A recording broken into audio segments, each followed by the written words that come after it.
పేదలపై విమర్శలు కొనసాగుతున్నాయి. పేదల ఇండ్ల కూల్చడంపై కాంగ్రెస్ సర్కార్ తీరును తప్పుబడుతున్నారు ప్రతిపక్ష నేతలు. దీనికి తోడు మూసీ పరివాహిక ప్రాంతంలో బీఆర్ఎస్ వర్కింగ్ ప్రెసిడెంట్ కేటీఆర్ పర్యటించనున్నారు. హైడ్రా బాధితులకు అండగా నిలవనున్నారు. దీంతో హైడ్రా వెనక్కి తగ్గిందనే టాక్ వినిపిస్తుంది. అటు హైడ్రా నోటీసులపై హైకోర్టులో వందలాది పిటిషన్లు దాఖలయ్యాయి. ఇదే ఇష్యూపై వాటి డిబేట్లో చర్చిద్దాం. డిబేట్లో మనతో పాటు పాల్గొంటున్నారు అమర్నాథ్ గారు బీజేపీ నుంచి, అదేవిధంగా శుభప్రద పటేల్ గారు బీఆర్ఎస్ నుంచి. ముందుగా పటేల్ గారు నమస్కారం. మీ దగ్గర స్టార్ట్ చేద్దాం. అంటే హైదరాబాద్లో ఏంటి అసలు మీరు బాధితుల పక్షం నిలబడతా అంటున్నారు? అంటే మీ ప్రభుత్వంలో చేయలేని పని ఇప్పుడు ఈ ప్రభుత్వం చేసి చూపెడుతుంది కదా, ఎందుకు అసలు మీరు వ్యతిరేకంగా ఉన్నారు? అంటే అక్రమ కట్టడాలు కూలిస్తే తప్పేంటి అనేది మీ మీద విమర్శలు వస్తున్నాయి, ఏం చెప్తారు? ఈరోజు అక్రమ కట్టడాలకు వ్యతిరేకమా లేకుంటే సమర్థిస్తారా? ముందుగా జీ తెలుగు వ్యూవర్స్ అందరికి కూడా నమస్కారం. ఈరోజు హైడ్రా అని ఈ ప్రభుత్వం హైడ్రా అని తీసుకొని వచ్చిన ఒక నెల లోపట్నే ఇన్కన్వెన్షన్, ఒక చెరువుని కబ్జా చేసి ఇన్కన్వెన్షన్ కూలగొడితే ప్రజలందరూ కూడా హర్షించారు. ఇది పెద్దల మీద, ఎవరైతే ఆక్రమదారుల మీద ఇది చర్యలు చేపడుతుందని చెప్పేసి కొంత సంతోషించారు. కానీ ఈరోజు పేదల పక్షాన, పేదలకు ఈరోజు ఒక హైడ్రా అనే నేపంతో మొత్తం కూడా ఒక రియల్ ఎస్టేట్ వ్యాపారం చేద్దామని ముఖ్యమంత్రి గారు 1,50,000 కోట్లతోని మూసీ సుందరీకరణ, దానికి డబ్బులు ఎక్కడ ఉన్నాయని మేము అడుగుతున్నాం. ఈరోజు పేదలకు నువ్వు రైతులకు ఇవ్వడానికి రైతు బంధు డబ్బులు లేవు నీకు.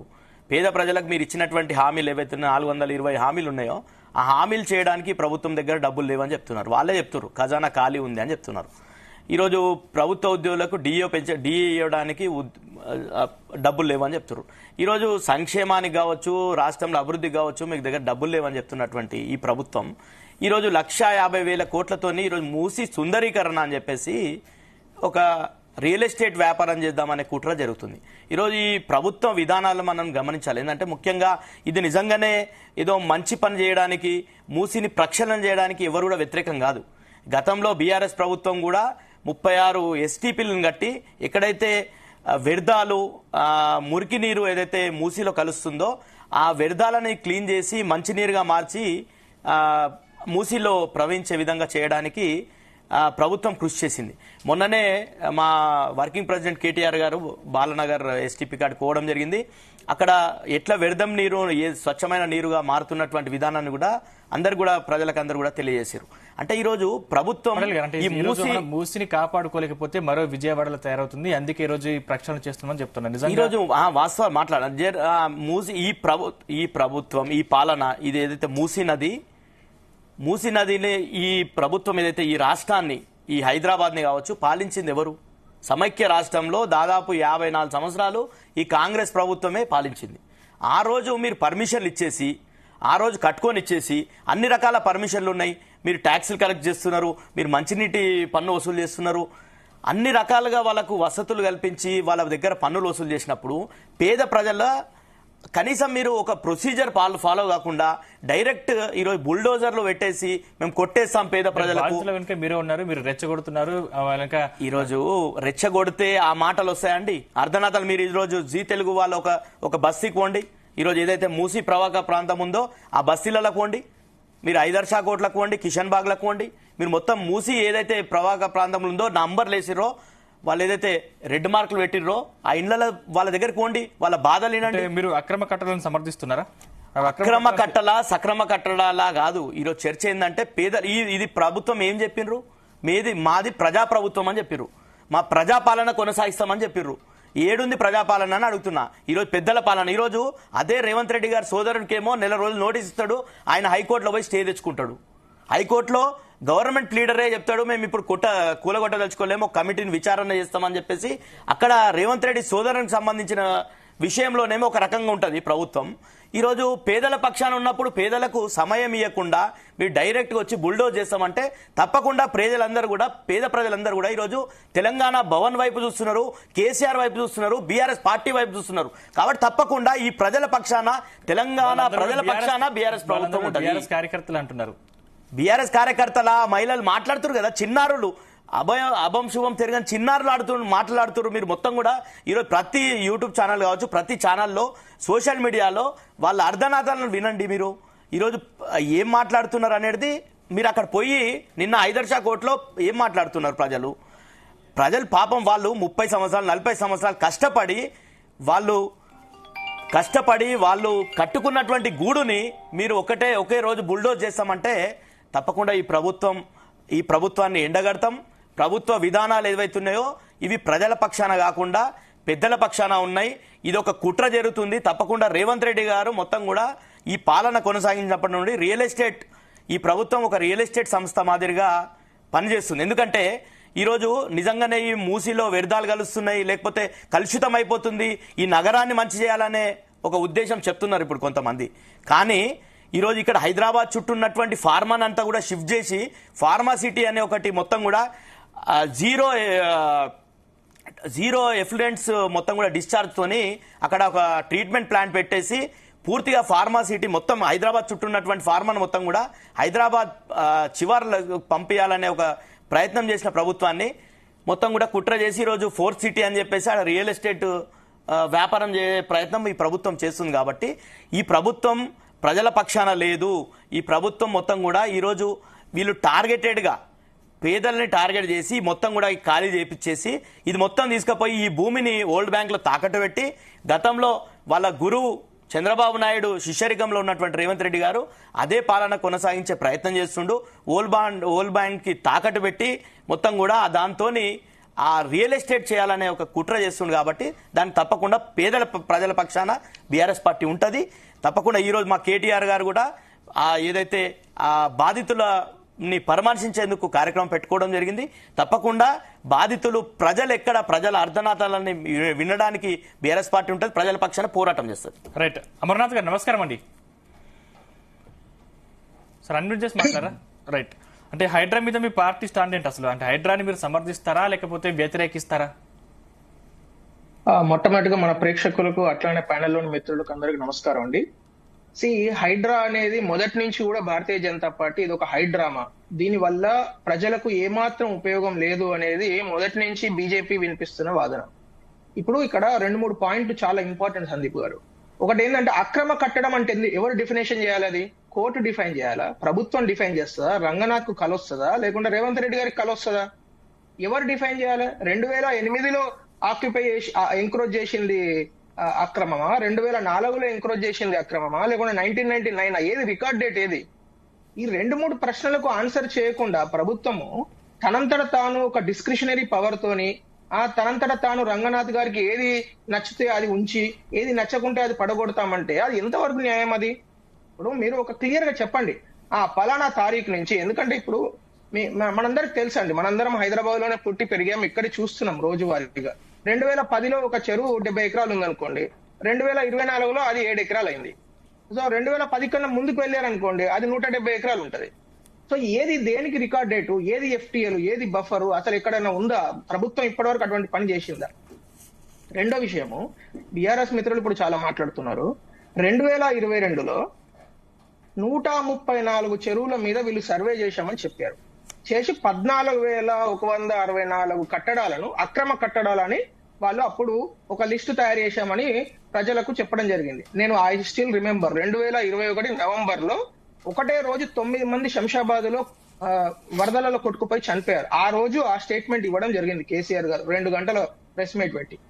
అప్పుడు చెప్పినప్పుడు మరి ఆ లిస్ట్ ఎందుకు బహిర్గతం చేయట్లేదు? ఆ లిస్ట్ లో ఉన్నదైతే ఆ లిస్ట్ లో ఉన్న 14,000 కట్టడాల మీద రిజిస్ట్రేషన్ ఎందుకు నిలిపివేయలేదు?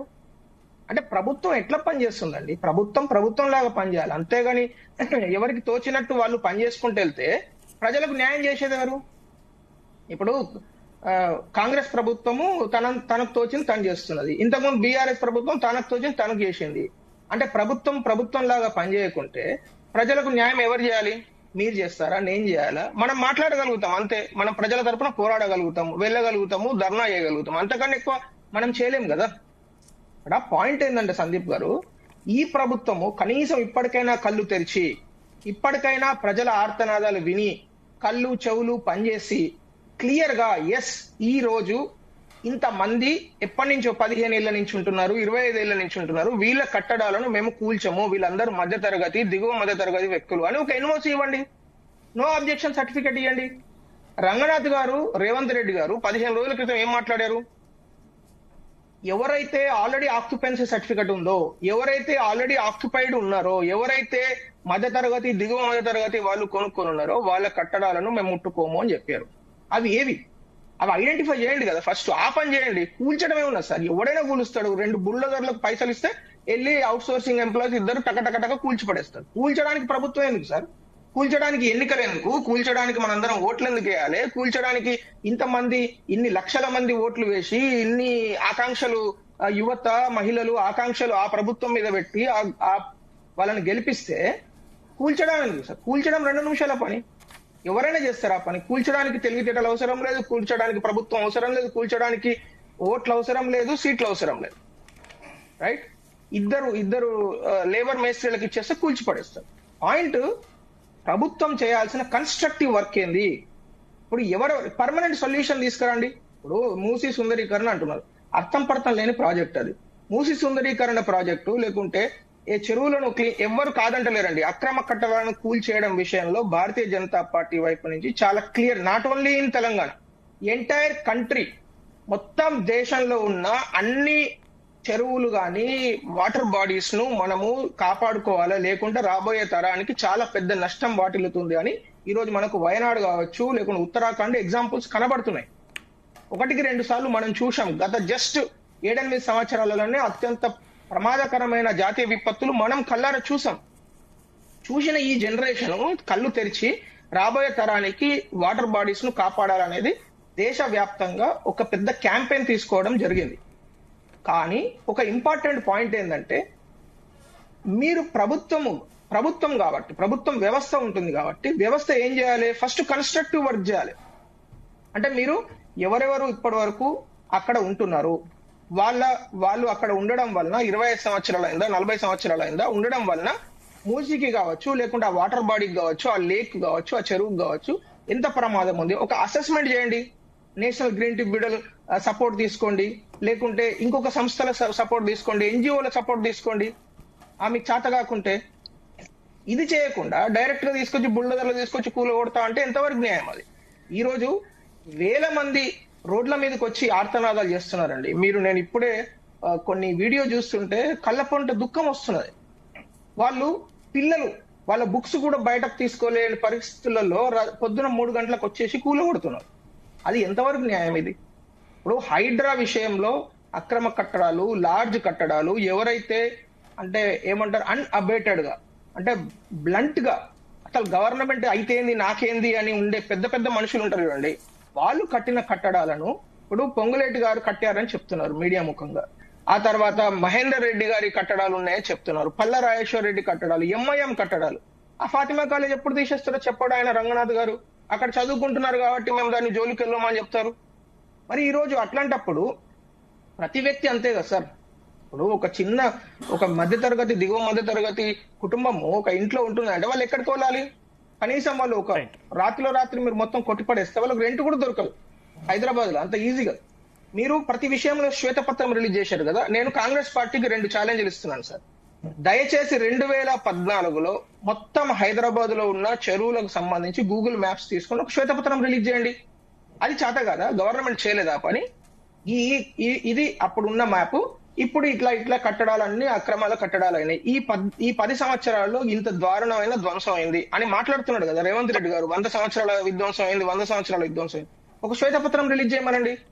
2014లో ఈ విధంగా ఉంది, 2024కి వచ్చేసరికి ఈ విధంగా అయింది. రెండో ఛాలెంజ్ ఏంటంటే, దయచేసి ఇప్పుడు వెంకటస్వామి గారు కూడా జాయిన్ అయినారు. దయచేసి కాంగ్రెస్ మిత్రులకు నా సలహా ఏంటంటే, ఎవరెవరు ఆల్రెడీ 15 ఏళ్ళ 20 ఏళ్ళ మీరు ఒక రికార్డ్ డేట్ పెట్టండి, వాళ్ళందరికీ ఎన్ఓసి ఇచ్చేసేయండి.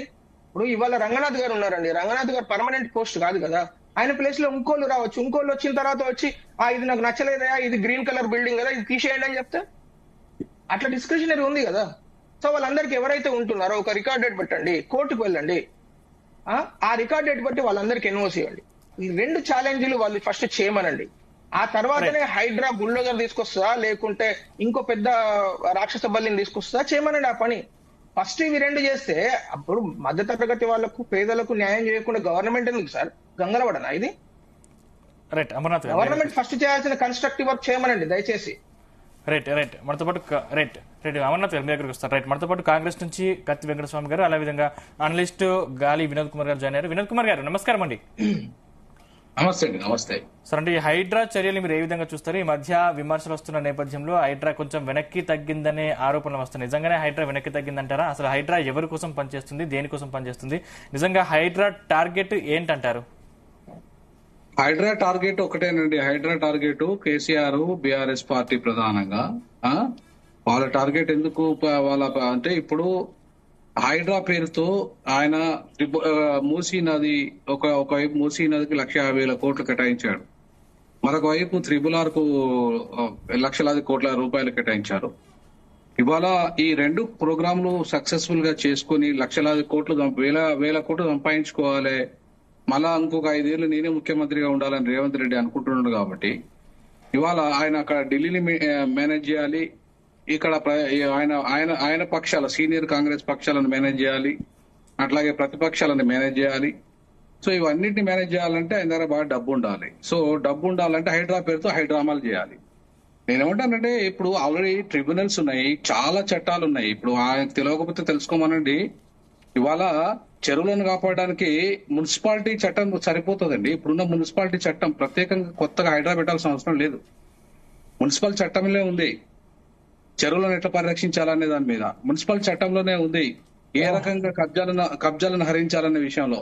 మున్సిపల్ చట్టం ఇవాళ ఇల్లు తెచ్చింది కాదు, బ్రిటిష్ వాళ్ళు తెచ్చింది. అది బ్రిటిష్ కాలంలో మున్సిపల్ చట్టం వచ్చింది. ఒక 1000 ఏళ్లకు హైదరాబాద్ ఎట్లా డెవలప్ చేయాలి, ఎట్లా కాపాడుకోవాలనే అంశం పాలకులు పట్టించుకోలేదనే కదా రేవంత్ రెడ్డి గారు ముందుకు వచ్చింది. రేవంత్ రెడ్డి గారు ముందుకు వచ్చి గత పాలకులు పట్టించుకోకపోతే పేదల జోలికి ఎందుకు పోతాడు ఆయన?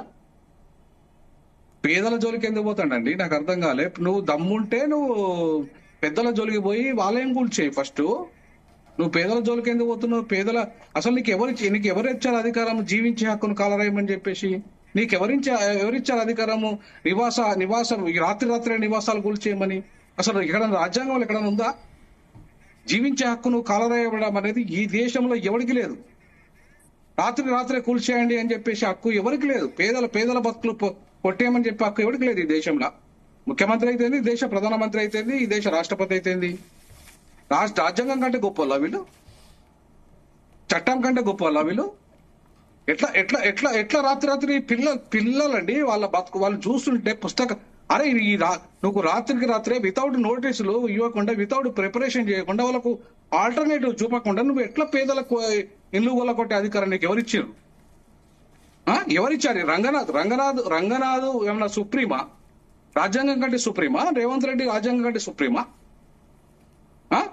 రాజ్యాంగము జీవించే హక్కును ప్రతి పౌరునికి ఈ దేశంలో కల్పించిందండి. నీకు చాతనైతే మున్సిపల్ చట్టాన్ని నువ్వు కరెక్ట్ గా అమలు చేయి. ఎందుకు ఆ పోలీసులను పట్టుకొచ్చి బుల్డోజర్ న్యాయం ఎందుకు పనికి వస్తుంది? చట్టాలు ఎందుకు? ఇక నువ్వు బుల్డోజర్ న్యాయం చేసినాక న్యాయ వ్యవస్థ ఎందుకు? ఇంకా పోలీసు రాజ్యం చేసే మొత్తం పోలీసులతో రాజ్యం చేయి. అసలు పోలీసులకు ఏం అధికారం ఉందండి? నాకు అర్థం కాలే. ఇల్లులు కూల్చేసే అధికారం పోలీసులకు ఎక్కడిది? అసలు పోలీసులు ఏ చట్టంలో పోలీసులకు అధికారం ఇచ్చారా ఇల్లులు కూల్చేసే అధికారం? నువ్వు ఎట్లిస్తావు ఒక పోలీస్ ఆఫీసర్కి విచక్షణ రహితంగా ఇష్టారాజ్యంగా ఇల్లులు కూల్చేసే అధికారమే లేదు. కాబట్టి ఇవాళ నీ ఇష్టారాజ్యంగా ప్రతిపక్షాలను టార్గెట్ చేస్తూ, ఇవాళ భయభ్రాంతులకు గురి చేస్తూ, నీకు మూసీ కార్యక్రమము, నీ త్రిబుల్-ఆర్ కార్యక్రమాన్ని, ఇవాళ త్రిబుల్-ఆర్ లో ఎంతమంది భూములు పోతున్నాయి? వేలాది ఎకరాల భూములు త్రిబుల్-ఆర్ లో పోతున్నాయి. ఇవాళ వేలాది ఇండ్లు మూసీ నదిలో పోతున్నాయి. వీటికి ఆల్టర్నేటివ్ ఏం చిన్న చట్టంలో చేసినావు? వీళ్ళకి ఏ రకంగా వీళ్ళకు కాంపన్సేషన్ ఇస్తున్నావు? ఇవన్నీ అంశాలు మొత్తం ఫస్ట్ చర్చ పెట్టు. ఫస్ట్ ఈ తెలంగాణ రాష్ట్రంలో మొత్తం చర్చ జరిగిన తర్వాత త్రిబుల్-ఆర్ తీసుకొచ్చే అధికారం నీకుంది, ఎవరు కాదనట్లేదు. నీకు మూసీని ప్రక్షాళన చేసే అధికారం నీకుంది, ఎవరు కాదనట్లేదు. కానీ దానికి పాలసీ తయారు చేయి. ఆ పాలసీలో పేదల ఇండ్లు పోతే ఏ రకమైన కాంపన్సేషన్ ఇవ్వాలి, మధ్యతరగతి ప్రజలైతే ధనవంతులు ఎవరైతే కబ్జాలు చేసిండో వాళ్ళది ఎట్లా ఏ రకంగా పరిష్కారం చేయాలి, త్రిబుల్-ఆర్ లో పేదల భూములు పోతే ఎట్లా, సంపన్నుల భూములు పోతే ఎట్లా? అరే మీరే కదండి ఇది మొత్తం ఈ త్రిబుల్-ఆర్ చుట్టంతా కూడా మీ భూములే ఉన్నాయి. కోమటిరెడ్డి వెంకటరెడ్డి భూములే ఉన్నాయి కదా, వేలాది ఎకరాలు. ఇవాళ భూ కబ్జాలకు పాల్పడంతా మీ వర్గాలే కదా. ఇవాళ భూమి అంతా ఎవరి చేతుల్లో ఉంది ఇవాళ? అట్లాంటి నీ గురువు ఉమ్మడి ఆంధ్రప్రదేశ్ ముఖ్యమంత్రి నుండి మొదలైంది కదా హైటెక్ సిటీ పేరు మీద విధ్వంసము. మీ గురువు చంద్రబాబు నాయుడు చేసిన విధ్వంసమే కదా ఈ చెరువుల కబ్జాలు జరిగినాయి. తర్వాత రాజశేఖర రెడ్డి కదా చేసింది, మీ గురువే కదా, ఆయన కూడా మీ గురువే కదా. మళ్ళా కేసీఆర్ ను టార్గెట్ చేస్తే ఈ సమస్య పరిష్కారం అవుతుందా? మీతో మాట్లాడతాం వినోద్ గారు. రైట్, వెంకటస్వామి గారు నమస్కారం అండి. హైడ్రాపై చాలా విమర్శలు వస్తున్నాయి, చాలా వ్యతిరేకత వస్తుంది. అసలు నిజంగా హైదరాబాద్ లో చాలా అక్రమ కట్టాలు ఉన్నాయి, అంటే వాటిని పట్టించుకోకుండా కేవలం పేదవాటిని ఎందుకు టార్గెట్ చేశారు, వాళ్ళ పరిస్థితి ఏంటి, వాళ్ళని ఏ రకంగా ఆదుకుంటారు, అసలు వాళ్ళకి ఎటువంటి ముందస్తు నోటీసులు ఇవ్వకుండా కూల్చడం ఏంటి అని చాలా వ్యతిరేకత వస్తుంది కదా. అసలు వారికి ఇల్లు కూల్చడం ఎంతవరకు కరెక్ట్ అనేది ప్రతిపక్షాలు ఆరోపిస్తా ఉన్నాయి. ఏం చెప్తారు? నిజంగా వాళ్ళ విషయంలో చాలా విమర్శలు వస్తున్న నేపథ్యంలో కాంగ్రెస్ పార్టీ ఎటువంటి నిర్ణయం తీసుకున్నది?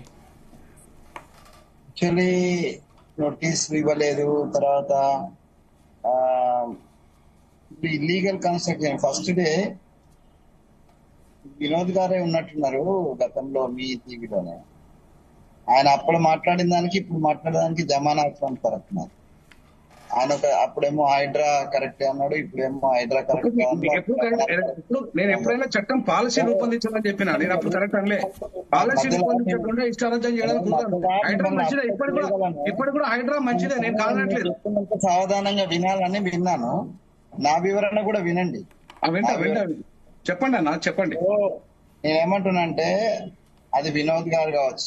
The first day when we met in same TV, BJP మిత్రుడు ఇచ్చినా లేకపోతే ఇంకా బీఆర్ఎస్ ఇచ్చినా లేకపోతే మీలాంటి అనలిస్ట్ ఇచ్చినా మేము సలహాలను సూచనలు సాదరంగా ఆహ్వానిస్తున్నామని చెప్పినాం. ఈ గోల తప్పితే కన్స్ట్రక్టివ్ ఆలోచన విధానమే ప్రతిపక్షాల నుంచి లేనే లేదు. మొన్న కిషన్ రెడ్డి గారు ఒక లేఖ రాస్తున్నారు, ఆ లేఖలో సహజ న్యాయానికి వ్యతిరేకంగా జరుగుతుంది అన్నారు.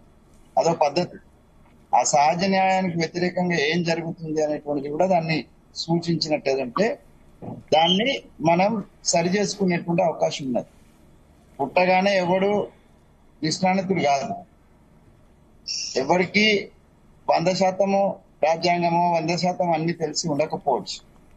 కానీ మాకేం తెలియకుండా మేమేమో అనారిగాలం లాగా మాకు ఇప్పటిదాకా పాలన తెలియనట్టుగా మన వినోద్ గారు మాట్లాడము హాస్యాస్పదం. మాకు మున్సిపల్ చట్టాలు తెలుసు, మాకు అడ్వకేసీ తెలుసు, మాకు రాజ్యాంగం తెలుసు, మాకు పాలనా విధానాలు తెలుసు. మొన్ననేమో హైడ్రాన్ సమర్థించి, నిన్ననేమో కూల్చివేతలు కరెక్ట్ అని, ఇవాళేమో హైడ్రా ఎవరండి ధనవంతుల కూల్చివేతలు కరెక్ట్ అన్న. అసలు ఎవరు మన ముఖ్యమంత్రి ఎవరండి అని అంటే, మరి రాజ్యాంగం విషయంలో వారికి ఉన్నటువంటి అవగాహన ఏందో నాకు అర్థం కావట్లేదు. ముఖ్యమంత్రి is the caretaker of the state and definitely he can take the action against the illegal constructions. Illegal అన్న తర్వాత లీగల్ నోటీస్ ఇవ్వాల్సిన అవసరం లేదని కూడా చెప్పినా నేను గతంలో, ఇప్పుడు కూడా అదే చెప్తున్నాను. అయితే మా పాలసీలో ఆ రోజు ఈ రోజు మేము పేదలకు హాని చేయాలనే ఉద్దేశం మా మనసులో లేదు, మా చర్యలలో లేదు. అయితే ఇప్పుడు జరుగుతున్నటువంటి తదంగంలో మేము ఆల్టర్నేట్ చూపిస్తామన్నా కూడా కొంతమంది రాజకీయ ప్రోద్బలం తోటి అక్కడి నుంచి కదలడానికి కూడా వాళ్ళు సుముఖంగా లేరు, రచ్చ చేస్తున్నారు. మరి కదిలిపోతున్న వాళ్ళని ఈ మీడియా వాళ్ళు ఎవరు చూపెట్టలేరు. డబుల్ బెడ్రూమ్ తీసుకొని అధికారుల నుంచి హ్యాండ్ ఓవర్ తీసుకొని వాళ్ళ ఇళ్లను హ్యాండ్ ఓవర్ చేస్తున్నటువంటి వాళ్ళని ఎవరు చూపెట్టలేరు. హరీష్ రావు కన్నీరు చూపెడుతున్నారు కానీ అక్కడ జరుగుతున్నటువంటి విధ్వంసం గురించి ఎవరు చూపెట్టడం లేదు. నిన్నటి దాకా కేసీఆర్ మొత్తం రాష్ట్రాన్ని విధ్వంసం చేస్తానన్నటువంటి ఇదే వినోదన్న ఇవాళ కేసీఆర్ కోసమే మేము టార్గెట్ చేసినట్టు మాట్లాడుతున్నారు. నిన్న కాక మొన్న నాగార్జున కూల్చినప్పుడు సంతోషం వ్యక్తం చేసినారు. ఇంకా కొన్ని కట్టడాలను అక్రమ కట్టడాలు కూర్చినప్పుడు సంతోషం వ్యక్తం చేసినారు. మీలాంటి వాళ్ళు బీజేపీ వాళ్ళు అడిగింది ఏంటంటే అసలు ఆ కేటీఆర్ సంబంధించినటువంటి అది ఫామ్ హౌస్ ఎందుకు కూలుస్తలేరు, అసదుద్దీన్ ఓవైసీకి సంబంధించి ఎందుకు కూలుస్తలేరు, లేకపోతే అది మహేందర్ రెడ్డికి ఎందుకు కూలుస్తలేరు అని అడిగినారు. అవన్నీ కూల్చడానికి మేము ముందుకు వెళ్తున్నాము. మాకు అక్బరుద్దీన్ ఓవైసీ చుట్టం కాదు, లేకపోతే మా ఇప్పుడు పార్టీలో చేరినంత మాత్రాన మహేందర్ రెడ్డికి మేము ఎగ్జామ్షన్ ఇవ్వాల్సిన అక్కర్లేదు. స్వయంగా ముఖ్యమంత్రి గారి ఈ అన్నకు సంబంధించిన ఇంటికి కూలుస్తామని చెప్పినాము, కూలుస్తాము. ముఖ్యమంత్రి గారిది కూడా బఫర్ జోన్ లో ఎల్టీఎఫ్ లో ఉంటే కూలుస్తాము. ఇది కాంగ్రెస్ పార్టీ ప్రభుత్వం యొక్క పాలసీ. దీంట్లో పేదలకు మీరు అన్నట్టుగా ఆల్టర్నేట్ చూపిస్తాము, 100% చూపిస్తాం. వాళ్ళ కన్నీళ్లను మేము వాళ్ళతోటే మేము గెలిచినాము. వాళ్ళ కన్నీళ్లను బిట్టించుకొని మేము ఆ ఉసురు పోసుకునే ఉద్దేశం మాకు లేదు. బీజేపీ మిత్రులు సూచించేటువంటి లేకపోతే మిగతా వాళ్ళు సూచించేటువంటి విధి విధానాలలో ఎక్కడైనా లోపాలు జరిగితే డెఫినెట్ గా దాన్ని మేము సరి చేసుకుంటాం. దాన్ని ప్రజాపక్షంగా, ప్రతిపక్షం వాళ్ళు ప్రజాపక్షంగా, అధికార పక్షం వాళ్ళు కూడా ప్రజాపక్షంగానే, అది కూడా పేదల పక్షంగానే మనం పనిచేయడానికి సిద్ధంగా ఉన్నాం. ఎవరు ఎలాంటి సూచనలు ఇచ్చినా తీసుకుంటాం, దాన్ని ఇంప్లిమెంట్ చేస్తాం, పేదలను అండగా నిలబడతాం. ఆ భరోసా మేము మా మేనిఫెస్టోలో ఇచ్చినాము, మా కాంగ్రెస్ పార్టీ నేచర్ లో ఉంది. ఇప్పుడు కూడా మేము దానికి కట్టుబడి ఉన్నాం. ఎక్కడన్నా ఇబ్బందులు జరుగుతున్నటువంటి వాటిని దాన్ని గోరంతలు కొండంతలు చేసి చూపించి దాన్ని హైడ్రా బాధితుల సంఘం అని చెప్పి అక్రమాలు కట్టుకున్న వాళ్ళందరూ హైదరాబాద్ పేరుతోటి టిఆర్ఎస్ భవన్ పోయి కూర్చుంటే హరీష్ రావు గారు కన్నీరు పెడితే, మరి అదే వాళ్ళ మామగారే చెప్పినారు కదా, అలా మామగారు చెప్పిన స్టేట్మెంట్ ను ఒకసారి దోరాయించమంటున్నా. ఈ మన వినోద్ అన్నకు కూడా చెప్తా ఉన్నా, ముఖ్యమంత్రిగా ఉన్నటువంటి కేసీఆర్ గారు ఎన్ని నాలాల మీద ఎన్ని అక్రమ కట్టడాలు ఉన్నాయి, బయట ఎన్ని అక్రమ కట్టడాలు ఉన్నాయి, వీటిని అన్నిటిని తొలగించకపోతే హైదరాబాద్ కు అరిష్టమే ఉంటదని స్వయంగా గత మాజీ ముఖ్యమంత్రి కేసీఆర్ గారు లెక్కలతో సహా చెప్పింది. ఒకసారి గుర్తు చేసుకొని వాటినే మేము టచ్ చేస్తున్నాం. మేము కొత్తగా ఏం టచ్ చేయలేదు. కొత్తగా మేము కూడా డాటా తీసుకొని డెఫినెట్ గా ఎక్కడెక్కడైతే వెంకటస్వామి అన్న కాంగ్రెస్ పార్టీలో ఉండి ఈ రోజు ఇట్లా మాట్లాడుతున్నారు. వెంకటస్వామి అన్న ప్రజల పక్షాన మాట్లాడతారని భావించినాను. ఎందుకంటే ఆయన తెలంగాణ ఉద్యమం వచ్చినటువంటి నాయకుడు. ఈరోజు వినోద్ గారు, గాలి వినోద్ కుమార్ గారు మాట్లాడితే ఆయనను ఆక్షేపించడం కాదు, ఎప్పుడైనా ప్రజల పక్షాన ఎవరన్నా కానీ వినోద్ కుమార్ గారు ఆ రోజు బీఆర్ఎస్ ప్రభుత్వాన్ని ప్రశ్నించారు, ఈ రోజు తప్పకుండా కాంగ్రెస్ ప్రభుత్వాన్ని ప్రశ్నిస్తారు. ఇంకా వేరే ప్రభుత్వం ఉంటే కూడా తప్పకుండా ప్రశ్నిస్తారు ప్రజల పక్షాన. అది ప్రజల పక్షాన అన్న ఇంటర్ఫియర్ ప్రశ్నిస్తేనే ఈ రోజు ఎందుకు ఈ రోజు పేదలకు ఒక న్యాయం, పెద్దలకు ఒక న్యాయం అని అడుగుతున్నాం మేము. ఈ రోజు ఒక కాలేజ్ కి ఏమో హైడ్రా పిల్లలు ఉన్నారని చెప్పేసి ఒక విషయం వెంకటస్వామి అన్న మళ్ళీ మీతో మాట్లాడతాను. వెంకటస్వామి అన్న ఈరోజు ఒక కాలేజ్ కి ఏమో హైడ్రా చెప్తుంది, ఈ విద్యా సంవత్సరం అయిపోయిన తర్వాత మేము చర్యలు తీసుకుంటామంటది. అదే తిరుపతి రెడ్డి, రేవంత్ రెడ్డి గారి సోదరుడు దుర్గం చెరువుకు సంబంధించిన చెరువు పరివాహక ప్రాంతంలో ఆయన నివాసం ఏర్పరచుకున్నారని చెప్పేసి ఆయనకు నోటీసు 30 రోజుల నోటీస్ ఇచ్చి హైకోర్టుకు పోతే హైకోర్టులో గవర్నమెంట్ లీడరే మేము ఇప్పుడు చర్యలు తీసుకుంటలేము, ఒక కమిటీని వేస్తాం, నిర్ధారిస్తాం, ఇంకా దాన్ని మొత్తం ఎఫ్టీఏలు బఫర్ జోన్ నిర్ధారించలేమని చెప్పేసి అవకాశం ఇచ్చి హైకోర్టులో స్టే వచ్చే విధంగా ఈ ప్రభుత్వం కృషి చేసింది. అదేవిధంగా ముఖ్యమంత్రి గారు స్వయాన ముఖ్యమంత్రి గారు అక్కడ పోయి రెడ్డికుంటలో ఆయన ఉన్నటువంటి కొడంగల్లో నివాసం ఉంటున్నటువంటి ఇల్లు అయితే ఏదుందో అది రెడ్డికుంటలో ఉంది, కాదని చెప్పమానండి. ఇప్పటివరకు ఆ స్టేట్మెంట్ లేదు. ఈరోజు మనం మాట్లాడాల్సిందేంది, ఈరోజు హైడ్రా తీసుకొని వచ్చిర్రు, మీరు ఎఫ్టీఎల్ని నిర్ధారించిర్రు, ఆ బఫర్ జోన్ని నిర్ధారించి మొత్తం కూడా నోటిఫికేషన్ వేయాలి, వేసి వాళ్ళ ప్రజలకు సరైన అవకాశం ఇవ్వాలి. మీరు ప్రొసీజర్ ఫాలో అవ్వమంటున్నాం. మీరు ఏదైతే ఎవరైనా కానీ నిర్వాసితులను చేస్తే తప్పకుండా మీ ప్రభుత్వం గతంలో 2013లో తెచ్చినటువంటి భూ నిర్వాసితుల చట్టం ఏదైతే తెచ్చిర్రో మీరు ఆ చట్టాన్ని మీరే తుంగలో దొక్కితే మీరు ఈరోజు ఏ పాలన కొనసాగిస్తున్నారు? ఆ రోజు ఇందిరాగాంధీ గారి నినాదం ఏముండే, గరీబీ హఠావ్ అంటే ఈరోజు మీరు మీ రేవంత్ రెడ్డి పాలనలో మొత్తం గరీబొంకు హఠావ్ అనే విధంగా ఈరోజు మొత్తం కూడా బస్తీల వైపు. ఈరోజు మేమనడం కాదు, మీ పార్టీలో చేరినటువంటి మీ ఎమ్మెల్యే దానం నాగేందర్ గారు మొన్ననే మీ తరఫున ఎంపీగా పోటీ చేసినటువంటి వ్యక్తి పేదల జోలికి పోవద్దు హైడ్రా అని చెప్పేసి ఆయన్నే హైడ్రా కమిషనర్ని విజ్ఞప్తి చేస్తున్నాడు. ఈరోజు మేము మాట్లాడడం కాదు, ఈరోజు ఎవరైనా కానీ మీ ఎమ్మెల్యేలు మీకు ఎవరు లేరు, ఇక్కడ ఈ సిటీలో ఎమ్మెల్యే లేరు కాబట్టి మీకు తెలుస్తలేదు. తప్పకుండా ప్రతి ఒక్క ఎమ్మెల్యేల ఇంట్ల ముందు మొత్తం కాలనీ వాసులు, బస్తీ వాసులు, నిర్వాసితులు అవుతున్నటువంటి వాళ్ళు భయాందోళనలో శని ఆదివారాలు వస్తే నిద్రపోనటువంటి పరిస్థితిలో ఈరోజు ప్రజలు ఉన్నారు. ఈరోజు మొత్తం కూడా భయాందోళనలో మీరు ప్రజల్ని పెట్టి ఈరోజు మీరు ఏ పాలన కొనసాగిస్తారు? అంటే మీకు సీట్లు రాకపోతే హైదరాబాద్లో జిహెచ్ఎంసీలో మీకు సీట్లు రాకపోతే ఒక ప్రాజెక్ట్ పెట్టేసి ప్రజల్ని మొత్తం కూడా బ్లాక్మెయిల్ చేసి భయాందోళనకు గురి చేసి దాని ద్వారా ఒక ఎజెండా పెట్టుకొని మేము 1,50,000 కోట్లతోని సుందరీకరణ చేస్తారట. ఏం సుందరీకరణ చేస్తారు మూసిని?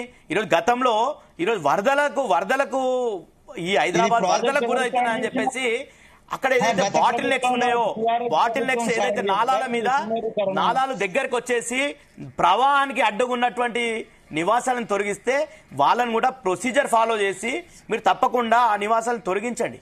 కానీ ఒక ప్రొసీజర్ ఉంటది, చట్టం ఉంటది. మీరు చట్టాలకు అతీతంగా హైడ్రా తీసుకొని వచ్చారు.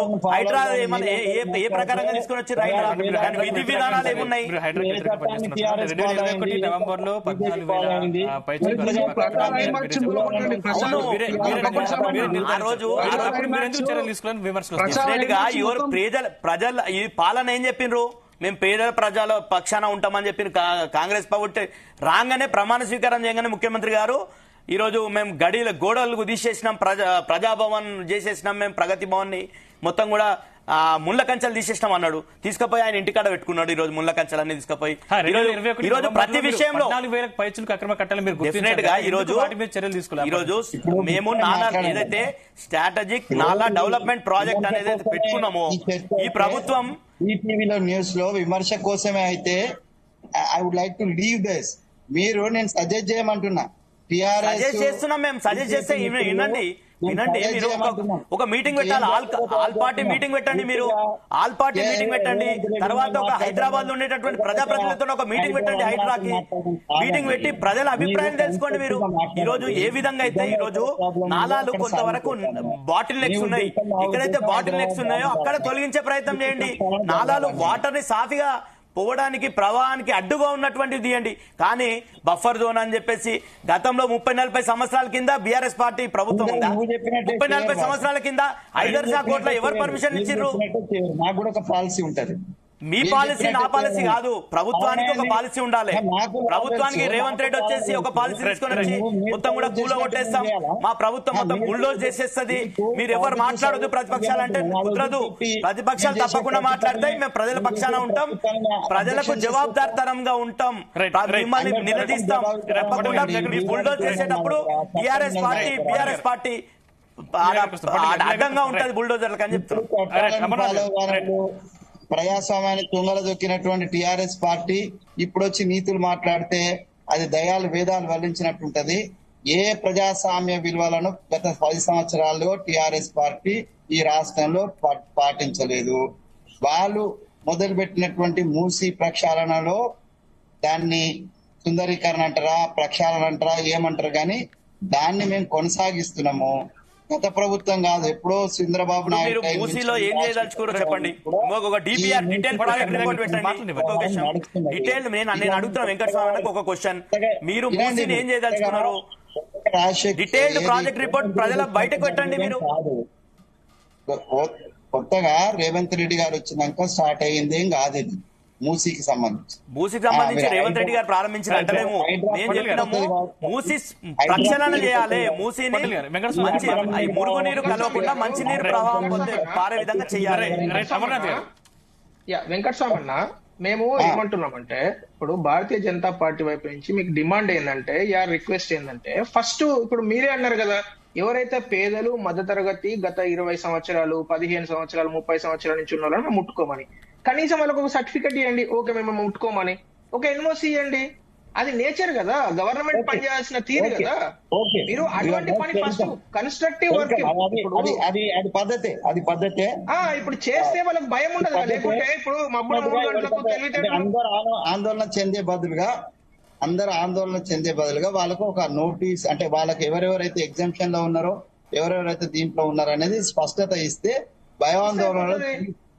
మేము మీ సజెషన్ సాధారణంగా ఆహ్వానిస్తున్నాం. ముఖ్యమంత్రి గారితో నేను మాట్లాడి, మేము రంగనాథ్ గారితో మాట్లాడి మీ సజెషన్ 100% ఒక మంచి సముచితమైనటువంటి సజెషన్. ప్రజల ఆందోళనకు గురి కావద్దు. నాకుపోతుందో అనేటువంటి భయాందోళనలో చాలా మంది చాలా ఎడ్యుకేటెడ్ వాళ్ళు కూడా ప్రతి ఒక్కరు ఇది బఫర్ జోన్ లో నిద్రపోతలేరు. ఏం 3ంటికి వస్తుందో 4 గంటలకు వస్తుందో కొన్ని రోజులు భయపడుతున్నారు. రెండో విషయం ఏంటంటే నేను కూడా గమనిస్తున్నా మా పార్టీకి చెడ్డ పేరు వచ్చేటువంటి వ్యవహారం అయితే ఇది. డెఫినెట్ గా మేము మా పాలన స్వచ్ఛంగా చేసుకుంటూ కూడా బదనాం ఎత్తుకోవాల్సిన అవసరం మాకు లేదు. మీరు చేసిన సజెషన్ సమంజసమైన సజెషన్. డెఫినెట్ గా ఎవరెవరైతే ఈ జోన్స్ లో వస్తున్నారో వాళ్ళకు ముందస్తుగా తెలియజేయడము, ఎక్కడెక్కడైతే LTF తర్వాత ఇది ఉన్నదో గతంలో నిర్ణయించున్నాయి, దాన్ని రివైజ్ చేయాల్సిన అవసరం ఉంది. దాన్ని ప్రజలకు పబ్లిక్ డొమైన్ లో పెట్టాల్సిన అవసరం ఉంది. అది పెట్టిద్దాం. డెఫినెట్ గా ఆ పెట్టిన తర్వాతనే ఈ పేదలకు సంబంధించి ముట్టుకుంటాం. పెద్దలకు సంబంధించిన విషయంలో దయచేసి నోటీసులు అయితే వచ్చినాయి, కొంతమంది స్టేలు అయితే తెచ్చుకున్నారు. నేనే స్వయంగా చెప్పిన మా పార్టీ పెద్దలకు అసదుద్దీన్ ఓవైసీ కట్టుకున్నటువంటి ఆ చెరువులో కట్టుకున్నటువంటి ఏదైతే విద్యా దానికి 100 చోట్ల ఆయనకు ఆల్టర్నేట్ ఉన్నది. 100 చోట్ల ఆయన ఆ విద్యార్థులను అకామిడేట్ చేయొచ్చు. కాబట్టి ఫస్ట్ ఎగ్జామ్షన్ ఇవ్వకుండా ఆయనది కూడా కూల్చాల్సిందే అని చెప్తున్నాము. తిరుపతి రెడ్డి గారు ఎగ్జామ్షన్ తెచ్చుకోండి కాదు, మాకు కొంచెం నిజాయితీ ఉండి ఒక మంచి పేరు రావాలంటే ముందు తిరుపతి రెడ్డి గారిది పూల్ చేసినట్టేది ఉంటే మీ నుంచి విమర్శల జనివాన ఉండదనే విషయం కూడా మేము యాక్సెప్ట్ చేస్తున్నాం. నేనేమంటానంటే కొడంగల్ రేవంత్ రెడ్డి గారిది కూడా కూల్చేసుకుంటే బాగుంటది. సందీప్ గారు ఇప్పుడు కత్తి వెంకటస్వామి గారు మాట్లాడేదానికి గవర్నమెంట్ చేసే పనులకు కొంత ఉన్నట్టు కనబడతలేదు. ఎందుకంటే వెంకటస్వామినేమో ప్రజల పక్షాన మాట్లాడుతున్నారు.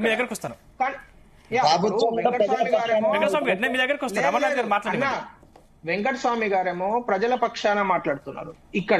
ఇప్పుడు వాళ్ళ ప్రభుత్వం ఏం మాట్లాడుతున్నది, వాళ్ళ ప్రభుత్వం ఏం చేస్తున్నారు. ఇప్పుడు మహాత్మా గాంధీ గారు ఏం చెప్పారండి, లక్ష్యము మాత్రమే కరెక్ట్ ఉంటే సరిపోదు, దాన్ని ఆచరించే విధానం కూడా, అంటే means, not only ends, even means should be as noble as possible.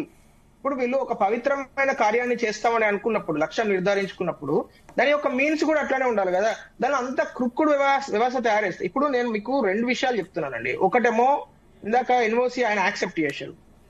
రెండోది, ఇప్పుడు 14,000 కట్టడాలను ఆల్రెడీ 2022లోనే ఐడెంటిఫై చేసినప్పుడు మున్సిపాలిటీ, ఇప్పుడు ఆ 14,000 లిస్టు SROలకు పంపించేసి రిజిస్ట్రేషన్ కాకుండా చూడొచ్చు కదండి. వాటి మీదనే గత 2.5 సంవత్సరాలుగా అనేక రిజిస్ట్రేషన్లు అయినాయి. ఇవాళ నేను చెప్తలేను, మీరు ఒక్కసారి చెక్ చేయండి వెళ్ళి. ఒక్కొక్క చెరువులు ఏవైతే 134 చెరువులలో 14,000 కట్టడాలను ఐడెంటిఫై చేసామన్నప్పుడు బీఆర్ఎస్ ప్రభుత్వము ఈ రోజు మాట్లాడితే నిజంగా దయ్యాలు వేదాలు వల్లించినట్టే ఉన్నది. వెంకటస్వామి గారు చెప్పినట్టు అమర్నాథ్ గారు మీరు ప్రజల పక్షాన మాట్లాడండి. నిన్న ఎక్కడ లేరు మీరు? నిన్న ప్రజలందరూ కూడా మీ దగ్గరికి ఎందుకు రాలేరు? మీ బీజేపీ పార్టీ ఆఫీస్కి ఎందుకు రాలేరు? మీ నాయకులు ఎవరు కూడా, మీ ఎంపీలు ఎవరు కూడా ప్రజల పక్షాన వస్తలేరు ఎందుకు? 10 సంవత్సరాలు మాట్లాడాల్సింది ఈ రోజు మాట్లాడాల్సింది ఎవరు? ఈ ప్రభుత్వం మీద మాట్లాడాలి మీరు. అరే మొన్నటి వరకు మీరే ఉన్నారు. 10 సంవత్సరాలు ఈ రాష్ట్రాన్ని, హైదరాబాద్ ను ధ్వంసం చేసిందే మీరు. అవునా? ఎందుకంటే అంటే హైదరాబాద్ నిర్మాణం కేవలం 2014 తర్వాత ఈ 10 సంవత్సరాలను మొత్తం కూడా హైదరాబాద్ నిర్మాణం జరిగింది. సీవరేజ్ ట్రీట్మెంట్ మీద, పొల్యూషన్ మీద చర్చకు రండి, నేను మాట్లాడతా. మీకు కేటీఆర్ కు దమ్మున్నదా? మీకు దమ్మున్నదా? ఎందుకంటే మొత్తం దేశంలో సిటీస్ లో అర్బన్ డెవలప్మెంట్ కు డబ్బులు వస్తే వీళ్ళు కనీసం సీవరేజ్ ట్రీట్మెంట్ కు డబ్బులు కూడా తీసుకోలేదు సార్. ఎంత అన్యాయం అంటే, మీరు గుజరాత్ లో ఉన్న అహ్మదాబాద్ తో కంపేర్ చేయండి, పూణేతో కంపేర్ చేయండి. సీవరేజ్ ట్రీట్మెంట్ లో ఇప్పుడు కేటీఆర్ గారు పెద్ద బ్రాండింగ్, పెద్ద బాస్ అని అదని పెద్ద కటౌట్ పెట్టించుకున్నారు కదా. Sewerage treatment, solid waste management లో నాట్ ఈవెన్ 26% హైదరాబాద్. ఇంత పెద్ద హైదరాబాద్ 60 కోట్లకు ఎకరం ల్యాండ్ పోతుంది సార్. అక్కడ సీవరేజ్ ట్రీట్మెంట్ వర్షం పడితే ముందు గంధనాల ఇంటి ముందర ఉంటది. ఎందుకు సార్? BMW కాలంలో బయటకు వస్తాడు, మిగతా వాళ్ళకి కూడా అవకాశం ఇవ్వాలి. నేను మాట్లాడేది ఏంటంటే సార్, ఎనీ ప్రభుత్వం, అంటే నేను ఇప్పుడు బీఆర్ఎస్ ప్రభుత్వాన్ని విమర్శించినంత మాత్రాన నా పర్పస్ సాల్వ్ కాదు, ఎందుకంటే వాళ్ళు లేరు గవర్నమెంట్ లో. నేను అనే పాయింట్ ఏంటంటే, అప్పుడు వాళ్ళు చేసిన తప్పులను ఇప్పుడున్న ప్రభుత్వము ఒక గుణపాఠాలుగా తీసుకొని సాలిడ్ వేస్ట్ మేనేజ్మెంట్ కావచ్చు, పొల్యూషన్ విషయం కావచ్చు, సీవరేజ్ ట్రీట్మెంట్ కావచ్చు చేస్తూ నాలాలను క్లీన్ చేస్తే అది పద్ధతి. అది ఒక్కటే కూలగొట్టుడు అనేది అసలు ప్రభుత్వం చేయాల్సిన ఆఖరి పని, లాస్ట్ పని. అంటే జెడ్, అది ABCD ఇవన్నీ ఉన్నాయి, అవన్నీ వదిలిపెట్టి డైరెక్ట్ జెడ్ కోత అంటే అది ప్రజలకు హర్షించే విషయం కాదు, అది చాలా దారుణమైన విషయము. మీరు ఫస్ట్ చేయాల్సిన పనులు ఫస్ట్ చేయండి. ఎన్ఓసి ఇవ్వండి. ఆ తర్వాత లిస్టు బయట పెట్టండి, పబ్లిక్ డొమైన్ లో పెట్టండి, వాళ్ళకి అర్థమవుతుంది. ఇప్పుడు నాలాంటి సామాన్యుడు 40 లక్షలకు 50 లక్షలకు అపార్ట్మెంట్ కొనుక్కోవాలంటే ఈఎంఐ కట్టుకొని నేను ఒక వెబ్సైట్ లో అమర్నాథ్ గారు మీ దగ్గరకు వస్తాను, టైం చాలా తక్కువ ఉంది. రైట్ అమర్నాథ్ మీ దగ్గరకు వస్తాను. రైట్ వెంకటస్వామి గారు సందీప్ గారు just give me 10 seconds. Right so ప్రభుత్వానికి చిత్తశుద్ధి ఉన్నదని నిరూపించుకోండి. నేను వెంకటస్వామి అన్నకైనా రేవంత్ రెడ్డి గారికైనా ఇచ్చే సూచన ఏంటంటే, మీకు చిత్తశుద్ధి ఉన్నది, ప్రజల పక్షాన మీరు చెప్తున్నారు, ఇంకా మీకు ఆ గ్రేస్ పీరియడ్ నడుస్తున్నది, ఫస్ట్ 1 year గ్రేస్ పీరియడ్ నడుస్తున్నది కాబట్టి మీరు ప్రజల పక్షాన మీ కార్యాచరణ ఏంది, మీ ప్రణాళిక ఏంది క్లియర్ గా చెప్పండి. చెప్పకుండా రోజు బుల్డోజర్లు తీసుకొచ్చి కూలగొడతామంటే కుదరదు. భారతీయ జనతా పార్టీ ప్రతి కార్యకర్త ఒక ఆయుధం లాగా మారి రేపు బుల్డోజర్లకు అడ్డంగా పడుకుంటారు. ఇది మాత్రం రైట్ వెంకటస్వామి గారు, అంటే ఇప్పుడు అమర్నాథ్ గారు అడుగుతున్నారు, నిజంగా ఎస్ఆర్ఓ లిస్ట్ ఇప్పటికైనా బ్లాక్ లిస్ట్ లో పెడతారు అంటే గత ప్రభుత్వం చేయలేదు, కనీసం మీరైనా ఇప్పుడు చేస్తారా? డెఫినెట్ గా చేస్తాము. ఏవైతే పాజిటివ్ సజెషన్స్ వస్తున్నాయో అవన్నీ కూడా పరిగణలోకి తీసుకుంటాం. ప్రజల నుంచి వచ్చేటువంటి వినతులను కూడా తీసుకుంటాం. ఇప్పుడు even at Gandhi Bhavan also మేము వీఆర్ ప్లానింగ్ ఫర్ ది ఈ అప్పీల్స్ ఆల్రెడీ మంత్రులు వచ్చి తీసుకుంటున్నారు. దాంతో పాటు ఒక డెస్క్ పెడుతున్నాం, హెల్ప్ డెస్క్ కింద పెడుతున్నాము. అక్కడికి వచ్చి కూడా ఎవరెవరైతే ఈ ఇబ్బందులు ఉన్నాయో వాళ్ళు అక్కడ వాళ్ళ అప్పీల్స్ చేసుకోవడట్టుగా మేము మా పిసిసి ప్రెసిడెంట్ మహేష్ కుమార్ గౌడ్ గారు ఒక డిసిషన్ తీసుకున్నారు నిన్ననే. సో అది హెల్ప్ డెస్క్ కూడా వస్తుంది. కాబట్టి ఎవరెవరి అయితే ఇబ్బంది ఉన్నదో వాళ్ళందరిది కూడా పెడతాం.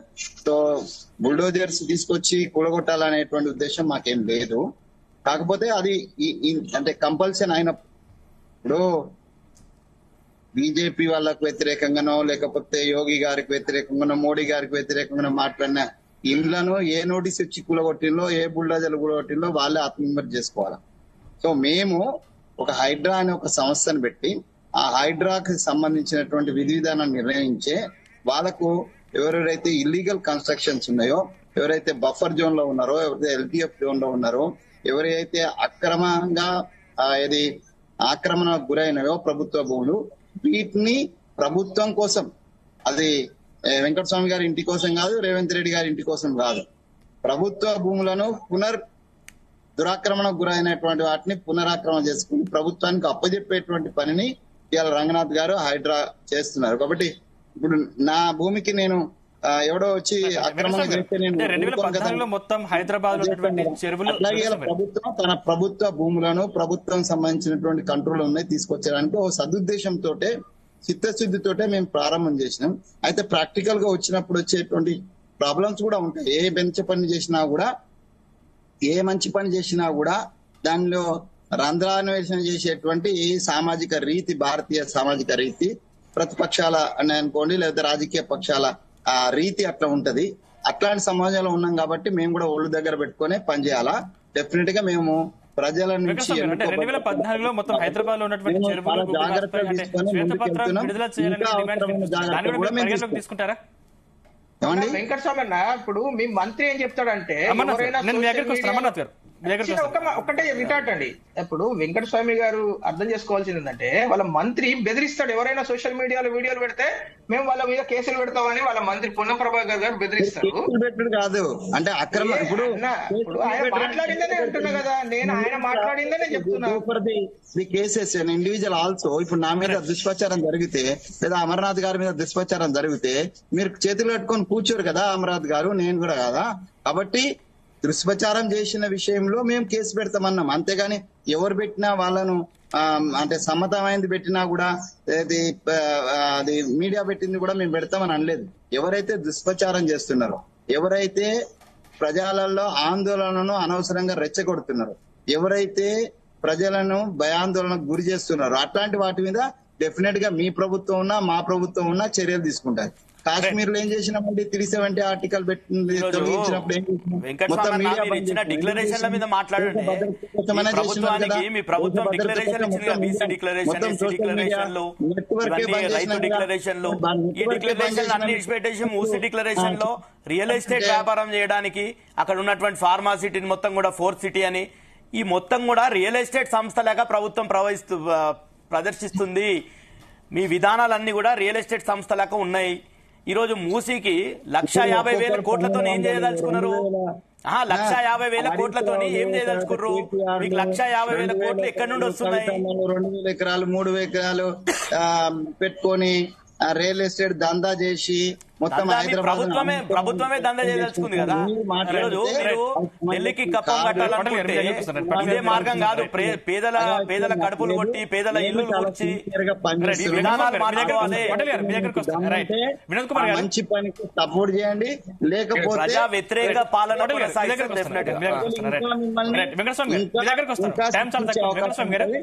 గుర్తు పెట్టుకోండి. రైట్ వినోద్ కుమార్ గారు కంక్లూడ్ ఇవ్వరా? నేను ఒకటే అడుగుతున్నా రేవంత్ రెడ్డి గారిని, మీరు ఒకటి శ్వేతపత్రం విడుదల చేయండి. మీ రాజశేఖర రెడ్డి హయాంలో ఎంత చెరువుల కబ్జాలైనాయి, ఎంత ప్రభుత్వ భూముల కబ్జాలైనాయి, అట్లాగే చంద్రబాబు హయాంలో ఎన్ని జరిగినాయి, కేసీఆర్ హయాంలో ఎన్ని జరిగినాయి, ఈ 3 తీసుకోండి. ఎందుకంటే హైటెక్ సిటీను ఎప్పుడైతే మొదలైందో హైటెక్ సిటీ అనే నినాదంతో ఒక భూమి క్రియేట్ చేసేసి మొత్తం భూ కబ్జాలకు పాల్పడింది చంద్రబాబు ప్రభుత్వం, చెరువులను కబ్జా చేసింది చంద్రబాబు ప్రభుత్వం. సో చంద్రబాబు ప్రభుత్వం హైటెక్ సిటీ వచ్చి ఇప్పటిదాకా మాట్లాడని మేధావి వర్గము మీరు ఎన్నడన్నా మీరు ఈ హైటెక్ సిటీ మీద మాట్లాడినరా మిత్రమా? 100% మాట్లాడినా. మీకు తెలియకపోతే నేనేం చేస్తాను? మీకు తెలియకపోతే నేనేం చేస్తాను?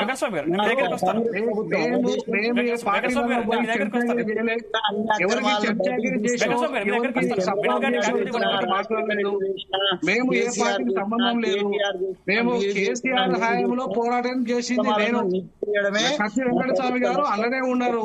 అలానే ఉండే అవకాశం రాకపోతే బయటకు వచ్చి మాట్లాడారు. కానీ రేవంత్ రెడ్డి మీద కూడా పోరాటం చేస్తున్నారు వినోద్ కుమార్.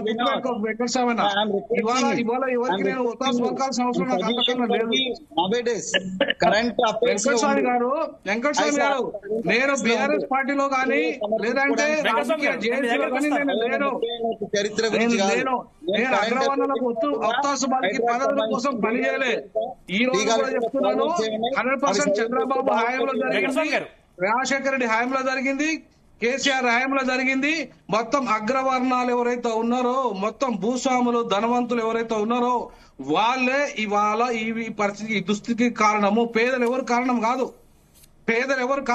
ఇలా మీరు పేదల బతుకులు కొట్టేయడానికి నిలువున వాళ్ళకు ఒక నోటీస్ ఇవ్వకుండా వాళ్ళకి అసలు ఎవరండి నోటీస్ ఇవ్వకుండా మీకు ఏం అధికారం ఉందండి?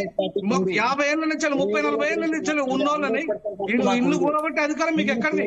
అసలు మీకు ఎక్కడిది అంటున్నా నేను. మీకు ఎక్కడిది అంటున్నా? రేవంత్ రెడ్డి ప్రభుత్వానికి ఎక్కడిది అంటున్నా? ఇవాళ నేను ఒక లా ప్రొఫెసర్ చెప్తున్నాను, జీవించే హక్కును కాలరాసే అధికారం ఎవరికి లేదు. నువ్వు ఎట్లా వితౌట్ నోటీసెస్ ఎట్లా రాత్రి ఎట్లా గులగొడతావు? ఏ అధికారంతో గులగొడతావు? వాళ్ళ బతుకులను ఎట్లా ఆగం చేస్తావు? రోడ్డు మీద చేస్తే వాళ్ళకి పునరావాసం కల్పించకుండా ముందు వాళ్ళకి పునరావాసం కల్పించండి. వాళ్ళకి పాలసీలో పునరావాసం ఏముంది? 2030 ఇప్పుడు నిన్నగా మొన్న మాట్లాడుతున్నారు మీరు. భూసేకరణ చట్టం 2013 ప్రకారం అని. నేనేమంటున్నా, 2013 భూసేకరణ చట్టం ఎప్పుడొచ్చింది? ఆ భూసేకరణ చట్టం మీద మీరు హైడ్రా పెట్టేటప్పుడు ఆ చర్చ ఎందుకు చేయలేదు? హైడ్రా మీద పాలసీ రూపొందించాలని నేను నాలాంటి వాళ్ళు మొత్తుకున్నా కూడా మీరు పాలసీ రూపొందకుండా హడావుడిగా హైడ్రాన్ తీసుకొచ్చింది ఎందుకో? హైడ్రాన్ మూసీ నది పేరు మీద ఇవాళ రియల్ ఎస్టేట్ బిజినెస్ చేసుకోవడానికి, RRR పేరు మీద రియల్ ఎస్టేట్ బిజినెస్ చేసుకోవడానికి, వెంచర్లు చేసుకోవడానికి, భూస్వాములకు మేలు జరిగే విధంగా ఇవాళ హైడ్రా పేరు మీద భయపెడితే ప్రజలు భయపడకుండా కూర్చోవాలా? పేదలకు భయపడకుండా కూర్చోవాలా? పేదల బతుకులు ఆగమెడుతుంటే మాలాంటి వాళ్ళు మాట్లాడుకుంటూ కూర్చోవాలా? మేము కూర్చోవాలా? సుప్రీంకోర్టు జడ్జిమెంట్ ఉందండి పేదలను ఇల్లు కూర్చే. సుప్రీంకోర్టులో అనేక జడ్జిమెంట్ ఉన్నాయి. పేదలను ఇల్లు కూర్చేసేటప్పుడు ఏ పద్ధతులు పాటించాలో చెప్పారు. అనేక గైడ్ లైన్స్ లో చెప్పారు సుప్రీంకోర్టే. మున్సిపల్ చట్టం ఉంది, మున్సిపల్ చట్టంలోనే ఉంది పునరావాసం ఎట్లా కల్పించాలి. పేదలు కనుక ఒకవేళ మూసీ నదిలో గాని ఏ నది చుట్టూ గాని ఎక్కడ కాని కాలువలలో కనుక చేస్తే మున్సిపల్ చట్టంలోనే పరిహారం ఎట్లా ఇవ్వాలని ఉన్నది. భూసేకరణ చట్టంతో అవసరం లేదు. 2013 భూసేకరణ చట్టం అనేది నువ్వు భూమి ఎవరి కోసం? ఇవాళ భూసేకరణ చట్టం అనేది ఓన్లీ నువ్వు భూమి తీసుకున్నప్పుడు సమస్య, కానీ పేదల ఇల్లు కూల్చేసే సమస్య కాదు. ఇది మూసీ నది పరివాహక ప్రాంతానికి భూసేకరణకు సంబంధం లేదు. భూసేకరణ వేరు, భూసేకరణ చట్టం వేరు. మూసీ నది ఇష్యూ వేరు. ఇవాళ మీరు కూలగొడుతున్నప్పుడు బఫర్ జోను ఈ జోను భూసేకరణ చట్టం కిందకి రాదు. భూసేకరణ చట్టం ఉన్నది ప్రభుత్వం ఎప్పుడైతే ఒక ఇన్స్టిట్యూషన్ కట్టేటప్పుడు, ప్రభుత్వం ఎప్పుడైతే భూమిని తీసుకునేటప్పుడు భూసేకరణ చట్టం అనేది కాంపన్సేషన్ కిందకి వస్తుంది. అంతేగాని మున్సిపాలిటీ చట్టం వేరు, మున్సిపాలిటీ చట్టం వేరు. ఇవాళ మీరు చేస్తుంది భూసేకరణ చట్టంలో ఉన్న అంశాలు చేయండి, మాట్లాడండి, రాదండి. కానీ పేదల పొట్టలు కొట్టి పేదల బతుకులు భాగం చేస్తారంటే ఎందుకు ఊరుకుంటుంది? ఎందుకు ఊరుకోవాలి? మాలాంటి వాళ్ళు ఎందుకు ఊరుకుంటాం? పేదల బతుకులు వచ్చిందే పేదలు ఓట్లేస్తే మీ ప్రభుత్వం వచ్చింది, మీ ప్రభుత్వం వచ్చింది, పేదలు ఓట్లేస్తేనే వచ్చింది, పేదల ఓట్లేస్తే రాలేదు. 100% హైడ్రాను మేము పెద్దలను కూల్చేసేయడానికి, పెద్దల అక్రమాలు చేయడానికి మేము సపోర్ట్ చేసినాం, కానీ పేదల బతుకులు ఆగం చేయడానికి కాదు. సపోర్ట్ చేసింది మనం మిగతా వాళ్ళకి కూడా అవకాశం ఇద్దాం. వినోద్ గారు టైం లేదండి. వినోద్ గారు దానికే ఉంటదా? అలా నేరస్తుడు ఎవడైనా నేరస్తుడే కదా. నేరం చేసిండు పేదలు ఏం నేరం చేసిండు చెప్పండి. పేదలు ఏమి నేరం చేసిండు చెప్పండి. పేదలు ఏం నేరం చేసిండు చెప్పండి. మీరు నేను అడుగుతున్నాను, ఆక్రమణ ఏమీ చేయలే. మురికి కాలువలో బతుకుతున్నారండి వాళ్ళు.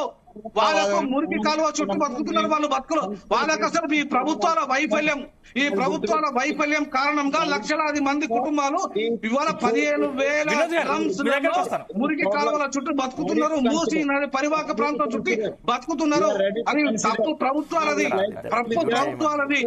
అగ్రవర్ణాలది, ఆధిపత్య వర్గాలది, ధనవంతులది తప్పు. పేదలది తప్పు అసలే కాదు. పేదల తప్పు అసలే కాదు. అది నేరస్తులను నువ్వు పక్కన పడేసి, నేరస్తులను కూల్చకుండా, ఇల్లు కూల్చకుండా, కబ్జాదారుల ఇల్లు కూల్చకుండా పేదల బతుకుల మీద పుట్టకొస్తానని చెప్పాలండి. పేదల బతుకులు నాగం చేస్తారంటే పేదల నాగం చేస్తావా? ఈరోజు ఈ ప్రభుత్వం మొత్తం కూడా రియల్ ఎస్టేట్ సంస్థగా రేవంత్ రెడ్డి గారికి రియల్ ఎస్టేట్ చేసే దాంట్లో పూర్తిగా అనుభవం ఉన్నది. దానికి అనుగుణంగానే మొత్తం ప్రజాపాలన అని చెప్పేసి రియల్ ఎస్టేట్ వ్యాపారం చేసే దిశగా ఈ ప్రభుత్వం కొనసాగుతున్నటువంటి విధానాన్ని తప్పకుండా బీఆర్ఎస్ పార్టీ ఈ పేదల పొట్టలు కొట్టి, పేదల ఇల్లులు కూల్చి, దాన్ని మొత్తం కూడా వరల్డ్ బ్యాంక్ దగ్గర తాకట్టు పెట్టి 1,50,000 కోట్లు తెచ్చేసి రియల్ ఎస్టేట్ వ్యాపారం చేస్తామంటే మాత్రం తప్పకుండా బీఆర్ఎస్ పార్టీ పేదల ప్రక్షాళన ఉంటది. మా ఎమ్మెల్యేలు కావచ్చు, మా నాయకులందరూ కూడా ఈరోజు ఎక్కడెక్కడ బస్తీలలో అవసరమైతే రాత్రి పూటలు కూడా ఒక్కొక్క ఎమ్మెల్యే ఒక్కొక్క బస్తీలో మూసి ప్రవాహక ప్రాంతంలో నిద్రిస్తాడు. ఆ బుల్డోజర్లకు వ్యతిరేకంగా మీ బుల్డోజర్లు వస్తే ముందుగా మా ఎమ్మెల్యేలను, మా నాయకులను దాటి పోవాల్సినటువంటి పరిస్థితి ఉంటది. కాబట్టి మేము హెచ్చరిస్తున్నాం, ఈ కాంగ్రెస్ ప్రభుత్వాన్ని హెచ్చరిస్తున్నాం, ముఖ్యమంత్రి రేవంత్ రెడ్డి గారిని హెచ్చరిస్తున్నాం. మీ విధానాలు మార్చుకోండి. మీరు ప్రజా వ్యతిరేక విధానాన్ని అవలంబిస్తున్నారు కాబట్టి ప్రజలందరూ కూడా తిరగబడుతున్నారు.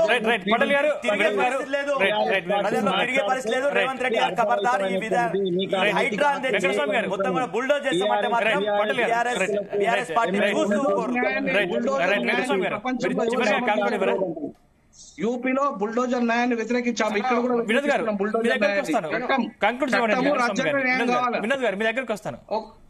ఒక పాయింట్ సందీప్ గారు దయచేసి ఫైనల్ గా ఏం చెప్తారు? అట్లా సందీప్ గారు please try to moderate. This not going in right way. నా పాయింట్ భారతీయ జనతా పార్టీ వైపు నుంచి కంక్లూజన్ ఏంటంటే 3 విషయాలండి. ఒకటి, ఫస్ట్ అందరికీ ఎన్ఓసీస్ జారీ చేయండి. ఎవరినైతే మీరు ముట్టుకోరో ముట్టుకోమని చెప్పండి. 2, శ్వేతపత్రం రిలీజ్ చేయండి. 14,000 కట్టడాలు ఏవైతే అక్రమ కట్టడాలని ఐడెంటిఫై చేశారో, ఎందుకంటే ఇక్కడ అక్రమము అంటే డెఫినేషనే పూర్తి స్థాయిలో క్లారిటీ లేదు. అదొకటి క్లారిటీ ఇవ్వండి. 3వ విషయం ఏంటంటే ఎవరైతే పేదలు, మధ్యతరగతి, దిగువ మధ్యతరగతి వ్యక్తులు ఎవరైతే అక్కడ కట్టుకొని, ఎందుకంటే దీనిలో ఆల్రెడీ 2-3 చేతులు మారి ఉంటాయి.